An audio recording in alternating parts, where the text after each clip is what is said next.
Keliauk su mumis į Ukrainą.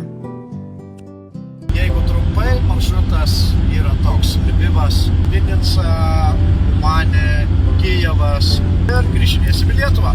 O kaip mums seksis, pamatysime. Visų pirma, traukiniu keliavau iš Vilniaus į Kauną. Tuomet į aikštelę vykome pasiimti automobilių, su kuriais ir važiavome į Ukrainą. Pirmoji mūsų kliūtis buvo, jog užsirakino Volvo vairas, tačiau viską greitai sutvarkėme. Dabar sustojom Lenkijoje, kol kas didelių gedimų jokių neturėjom ir kol kas viskas labai sklandžiai einasi ir kelias yra nuvalytas, neslidus, tai tikėkime taip ir toliau. Sustojome pavalgyti ir pasidarėme ofisą, kadangi reikėjo atsispausdinti deklaracijas. Čia yra dalis dėžių, kuriuose ir yra medikamentai, medicinos priemonės, kurias ir vežame Ukrainos kariams. Čia mūsų tikslas yra kirsti Lenkijos Ukrainos sieną.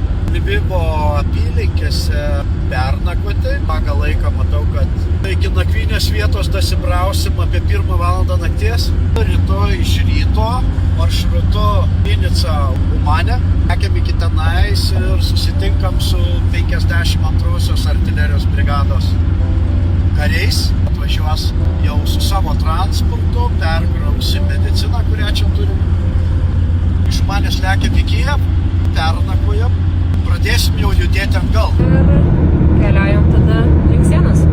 Taip pat nepaminėjau, jog Volvo automobilis yra atiduotas gerų Lietuvos žmonių, Ukrainos kariams, kad galėtų palengvinti jų karinę kasdienybę. Ir pagaliau galime džiaugtis, kad pasiekėme pasienį. Welcome to Ukraine. Dar susitikriname visus dokumentus, kad nesudarytume netyčia eilės. Viskas, esam pasienę. Žodžiu, puikiai pavyko. Dabar dar laukiam, kol grąžins dokumentus. Laukiam dar savo kito ekipažo ir judėsim link Lvivo. Deja, mūsų sekantis ekipažas strigo 1,5 valandos muitinėje dėl netinkamai užpildytų deklaracijų. Kažkas tai nesutampa popieriai su elektroninė sistema. Tai dabar muitininkai aiškinasi Ukrainos, o mes laukiam, kol jie kažką nuspręs. Ką čia parašyta? Tarnybinės patalpos, pašaliniams užeiti draudžiama. Jis surakintas? Žodžiu, viskas tvarkoj, užpildė iš naujo deklaraciją ir muitinė mus praleidžia, mes važiuojam toliau. Taip atrodo pats įvažiavimas į Ukrainą. Per radiją yra pranešama pamačius ruskų karius ar karinę techniką skambinti atitinkamų numerių. Mus pasitinka pakankamai liūdnas vaizdas, kadangi elektra naktį yra atjungta. Važiuoja policija link mūsų. Ir bus bairių.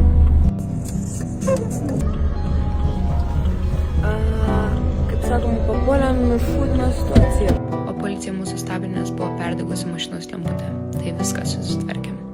O čia buvo vienas pirmų klimpimų, tik dar to nežinojom. Žiemos aktualijos.